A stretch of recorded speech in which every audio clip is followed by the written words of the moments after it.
Hi friends, welcome to my YouTube channel. ನಾವಿವತ್ತು ಬೆಲ್ಲದಿಂದ ಕೊಬ್ಬರಿ ಮಿಠಾಯಿ ಯಾವ ರೀತಿ ಮಾಡೋದು ಅಂತ ನೋಡೋಣ ಬನ್ನಿ. ಮೊದಲಿಗೆ ಕೊಬ್ಬರಿ ತೊಗೊಂಡು ನೀಟಾಗಿ ವಾಶ್ ಮಾಡಿ ಈ ಥರ ಕಟ್ ಮಾಡಿ ಇಟ್ಕೋಬೇಕು. ನೋಡಿ ಎಷ್ಟು ಚೆನ್ನಾಗಿದೆ. ಈ ಥರ ಡ್ರೈ ಆಗಿರೋ ಕೊಬ್ಬರಿ ತೊಗೋಬೇಕು. ಈ ಥರ ನೀಟಾಗಿ ಡ್ರೈ ಆಗಿರೋ ಕೊಬ್ಬರಿ ತೊಗೊಳೋದ್ರಿಂದ ಸ್ವಲ್ಪ ಒಂದು ವಾರ ತನಕ ಇಟ್ಕೊಂಡ್ರೂ ಏನು ಹಾಳಾಗಲ್ಲ ಬೇಗ. ಇಲ್ಲಾಂದರೆ ಸ್ವಲ್ಪ ಹಸಿ ಕೊಬ್ಬರಿ ತೊಗೊಂಡ್ರೆ ಬೇಗ ಖಾಲಿ ಮಾಡಬೇಕಾಗುತ್ತೆ, ಇಲ್ಲಾಂದರೆ ಅದು ಹಾಳಾಗೋ ಚಾನ್ಸಸ್ ಇರುತ್ತೆ. ಇಲ್ಲಿ ನಾನು ಬೆಲ್ಲ ಕುದಿಯೋಕೆ ಇಟ್ಟಿದ್ದೀನಿ ನೋಡಿ, ಕರಗಿಸಿ ಸೋಸಿಟ್ಟಿರೋದು ಚೆನ್ನಾಗಿ ಕುದೀತಾ ಇದೆ. ಇವಾಗ ಇದನ್ನು ಮಿಕ್ಸಿ ಜಾರ್ಗೆ ಹಾಕೊಂಡು ಪುಡಿ ಮಾಡ್ಕೊಬಿಡೋಣ. ಈ ರೀತಿ ಎಲ್ಲ ಸಣ್ಣ ಸಣ್ಣ ಪೀಸ್ಗಳು ಮಾಡಿ ಪೌಡ್ರ್ ಮಾಡ್ಕೊಂಡು ನೋಡಿ. ಈ ಥರ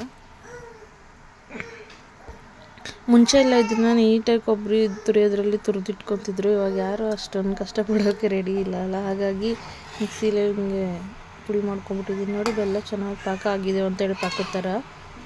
ಇವಾಗ ಅದನ್ನು ಕೊಬ್ಬರಿ ಪುಡಿನ ಒಳಗಡೆ ಹಾಕಿ ಮಿಕ್ಸ್ ಮಾಡ್ಕೊಳ್ಳೋಣ.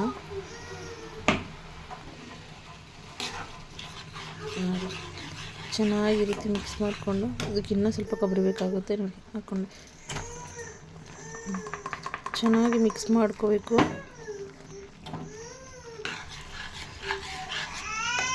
ಅದೇ ಆಟೋಮೆಟಿಕ್ಕಾಗಿ ಪಾಕ ಎಲ್ಲ ಗಟ್ಟಿಯಾಗಿ ನೋಡಿ ಯಾವ ಥರ ಕಾಣಿಸುತ್ತೆ, ಈ ಥರ ಆಗುತ್ತೆ. ಆಲ್ಮೋಸ್ಟ್ ರೆಡಿ ಆಗಿದೆ ನೋಡಿ, ಹೆಂಗೆ ಕಾಣಿಸ್ತದೆ ಅಂತ.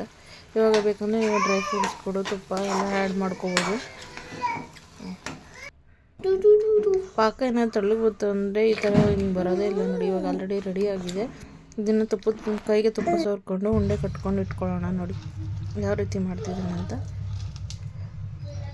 ಇದನ್ನು ತುಪ್ಪ ಸವರಿ ಪ್ಲೇಟ್ಗೆ ಹಾಕ್ಬಿಟ್ಟು ಬಾಕ್ಸ್ ಟೈಪಲ್ಲಿ ನೀಟಾಗಿ ಕಟ್ ಮಾಡ್ತಾರೆ. ನಾನು ಇದು ಡಿಫ್ರೆಂಟಾಗಿರಲಿ ಅಂತ ಹೊಸದಾಗಿ ಟ್ರೈ ಮಾಡಿದೆ ಅಷ್ಟೇ. ನಿಮ್ಗೆ ಯಾವ ಶೇಪ್ ಬೇಕು ಆ ಶೇಪ್ಗೆ ಮಾಡ್ಕೊಳ್ಳಿ. ನೋಡಿ ನಾನು ಇದು ರೌಂಡ್ ಶೇಪಲ್ಲಿ ಮಾಡಿಬಿಟ್ಟು ಅದ್ರ ಮಧ್ಯೆ ಒಂದೊಂದು ಬಾದಾಮಿ ಇಡ್ತೀನಿ.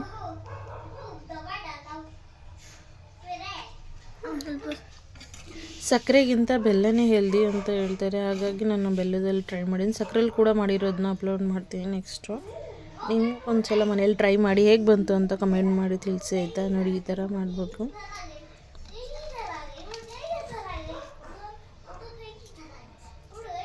ಮುಂಚೆ ಎಲ್ಲ ಎಳ್ಳುಂಡೆ ಬರ್ತಿತ್ತಲ್ಲ, ಆ ಥರ ಕಾಣಿಸ್ತಾಯಿದೆ ತಾನೇ. ನೋಡಿ ಯಾವ ರೀತಿ ಬಂದಿದೆ ಅಂತ ತೋರಿಸ್ತೀನಿ ನೋಡಿ. ನೆಕ್ಸ್ಟ್ ಇದಕ್ಕೆ ನಾನು ಒಂದು ಗೋಡಂಬಿನ ಇಡ್ತಾ ಇದ್ದೀನಿ. ನಿಮ್ಗೆ ಯಾವ ಡ್ರೈ ಫ್ರೂಟ್ಸ್ ಇಷ್ಟ ಅದನ್ನು ಇಟ್ಕೊಳ್ಳಿ.